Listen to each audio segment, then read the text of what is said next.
चलिए अब एक स्टार्ट करते हैं हम न्यू चैप्टर। और चैप्टर का नाम क्या है सर? Responsibility cost. एक यूनिट कह लो, चैप्टर कह लो। आधे घंटे का बिल्कुल सा छोटा सा चैप्टर है मैनेजमेंट अकाउंट के अंदर। वैसे ये डिसीजन मेकिंग के अंदर होना चाहिए, लेकिन पता नहीं क्यों एक अलग से यूनिट बना दिया गया। उसी का पार्ट होता है थोड़ा सा।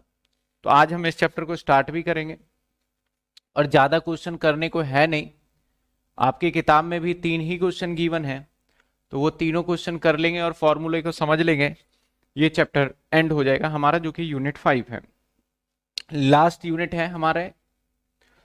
सर क्या कहता है चैप्टर का नाम? देखिए सर, चैप्टर का नाम है हमारा रिस्पॉन्सिबिलिटी अकाउंटिंग या रिस्पॉन्सिबिलिटी कॉस्टिंग।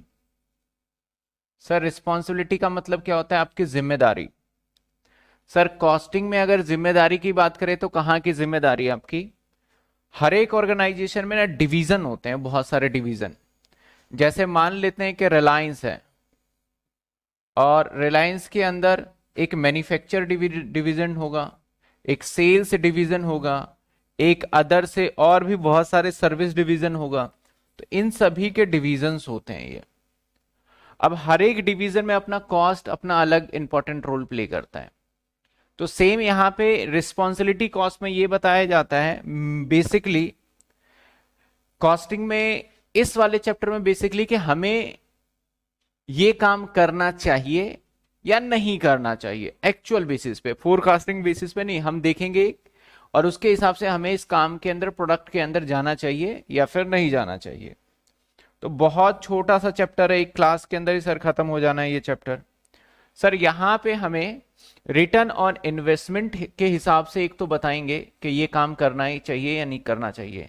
जिसका आरओआई हाई होगा वो हमारे लिए बेनिफिशियल होगा। हम 3-4 डिवीजन का देखेंगे किस डिवीजन में काम करें, तो इसमें रैंकिंग भी किया जाएगा। तो जिसका आरओआई सबसे ज्यादा, रैंक 1, फिर कम रैंक 2, फिर कम रैंक 3, ऐसे चलेगा। सर आरओआई का फॉर्मूला क्या होता है? Sir profit divided by investment. Investment आपका पता है क्या? वही कैपिटल है, वही कैपिटल है जो आपने सीखा था। अलग अलग जगह पे अलग अलग शब्द का इस्तेमाल किया गया है। इसका एक और फॉर्मूला है डिविजनल प्रॉफिट। जितने डिपार्टमेंट होते हैं उसे डिवीजन बोले जाते हैं। First division, second division, third division, division बोला जाता है। तो डिवीजन का कोई भी प्रॉफिट और कैपिटल इन्वेस्टमेंट। सर प्रॉफिट कैसे आएगा या डिवीजन प्रॉफिट कैसे आएगा? उसका फॉर्मूला है सेल्स माइनस में टोटल कॉस्ट। बहुत बेसिक सी बात है। एक इसमें रेजिडुअल इनकम पूछ लिया जाता है कि आपकी इनकम क्या होगी रेजिडुअल के साथ, मतलब कितना इनकम होगा।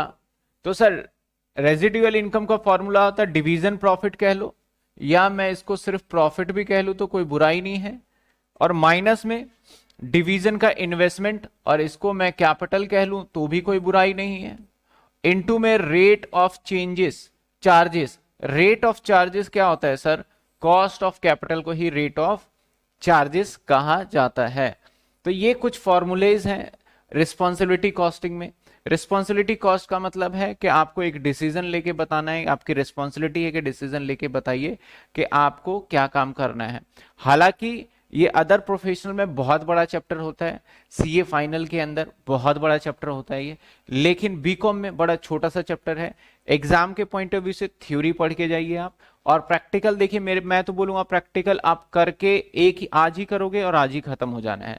आपके बुक में भी मैं देखूं तो सारे जो सवाल मैं करवा रहा हूं कंटिन्यूसली, आपको पता ही, मैंने कई बार बोला है कि हम एमएन अरोड़ा के कर रहे हैं। तो सर इसके अंदर सवाल देखा जाए तो सवाल सिर्फ 3 ही है, और इसके ज्यादा सवाल है नहीं। बड़ा छोटा सा चैप्टर है। मैं भी देख लेता हूं कितना चैप्टर है इसमें। बस 12 पेजेस का चैप्टर है ये, बड़ा छोटा सा चैप्टर है। इसमें कुछ थ्योरी इंपॉर्टेंट है कि संक कॉस्ट क्या होता है, वो हम अलग जो कॉस्टिंग के थ्योरी थे वो भी इंपॉर्टेंट हो जाता है। तो ये कॉस्टिंग के ही तरीके से है।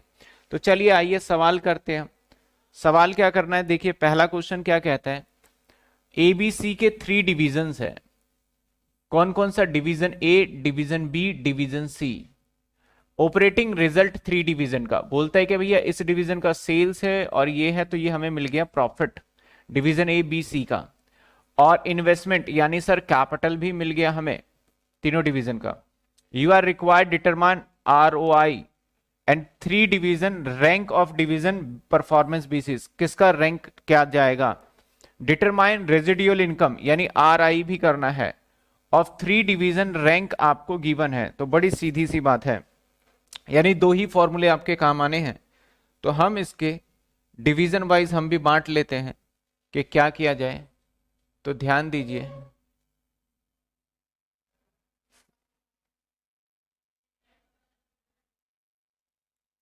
या फिर हम इसको वॉइस में दिक्कत आए तो बता दीजिएगा।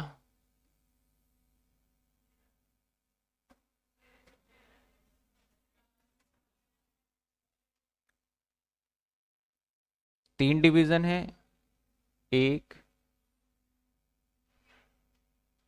2 3, 1 2 3। चलिए सर, मुझे तो लगता है कि ये कुछ खुद भी बच्चे करके समझ सकते हैं, बट नया नाम है इसलिए थोड़ी दिक्कत होती है इसमें।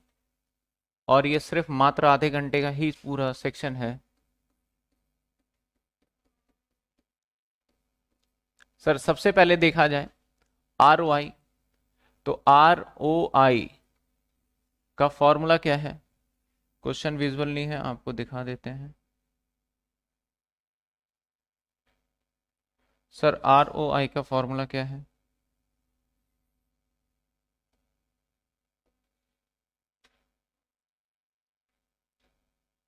सर ROI यानी return on investment is equal to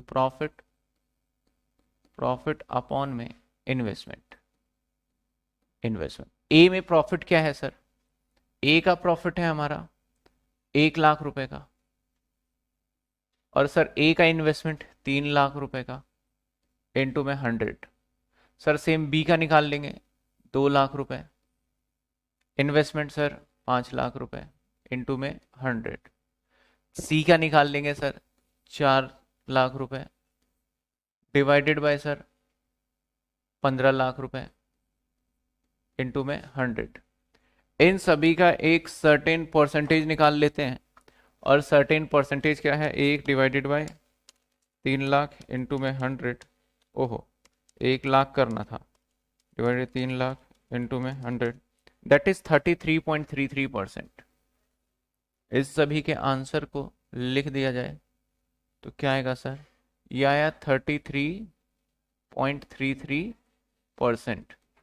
sir 2 lakh, 2 divided by 5, that is 40%। आपका 40%, 4 डिवाइडेड बाय 15 इंटू में 100, ये 26.66%। ठीक है सर, ये तो हो गया हमारा कॉस्टिंग। अब इसकी रैंकिंग की बात करें तो किसको क्या रैंक दिया जाए, तो रैंक दे देते हैं इन्हीं को। रैंक जिसका सबसे ज्यादा होगा उसको 1 रैंक देंगे। इसको हमें पहले प्रायोरिटी बेसिस पे देखना चाहिए, तो रैंक 1, रैंक 2 और रैंक 3। फर्स्ट सवाल लीजिए जी, खत्म। फर्स्ट पॉइंट खत्म हो गया। इसके अंदर जो सवाल पूछा था पॉइंट नंबर 1 खत्म। क्या कहता था ROI में कि सर यहाँ पे हमें बताइए ROI और रैंक भी मैंने बता दिया। सवाल नंबर 2 पे आ जाते हैं। क्या पूछा गया सवाल नंबर 2, रेजिडुअल इनकम बताना है और कॉस्ट ऑफ कैपिटल आपको 15% दे रखा है। तो सर RI का फॉर्मूला क्या होता है, सिंपल से बात है, प्रॉफिट में बोल लूं, प्रॉफिट डिवीजन प्रॉफिट होता है वैसे तो, माइनस में करते हैं हम, हालांकि मैं बोलूं तो माइनस इंटरेस्ट है, यानी क्या होगा सर, इन्वेस्टमेंट इनटू में रेट, इंटरेस्ट इनटू में इंटरेस्ट। मैंने थोड़ा शॉर्ट में लिखा है, पीछे फॉर्मूला पूरा लिखा हुआ है तो वो आप देख सकते हो। चलिए सर, यानी ए का, बी का, सी का वो कंटिन्यू चलेगा। तो ए का निकाले हम, तो ए के अंदर देखा जाए तो प्रॉफिट क्या है हमारा, 1 लाख। ए के अंदर 1 लाख का प्रॉफिट, इसमें से माइनस कर देंगे हम क्या, इंटरेस्ट। तो ए के लिए हमारा जो चार्जेस होगा, इंटरेस्ट चार्जेस होगा, वो कितने पे सर, 3 लाख रुपए का इन्वेस्टमेंट है, इसके ऊपर कितने परसेंट चार्जेस है, है 15%, तो 45,000। बी का देखा जाए तो सर बी का हमारा इन्वेस्टमेंट है 5 लाख, और 5 लाख पे 15%, दैट इज 75,000। सर यहाँ इन्वेस्टमेंट कितने की है, सॉरी प्रॉफिट कितने का है, 2 लाख का। सी का देखा जाए तो 15 लाख, 15 लाख का 15%, दैट इज 4,50,000। ये सी है 4,50,000, 4,50,000, और इसका था 4 लाख, इसका था 4 लाख। तो सर ध्यान से देखिए,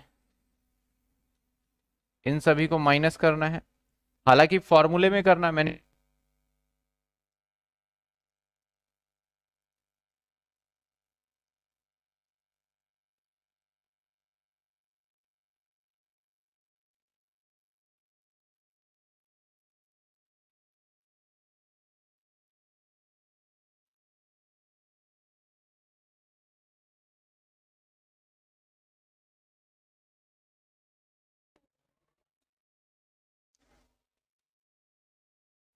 आ, थोड़ा वॉइस चले गया था बीच में, एक एरर है।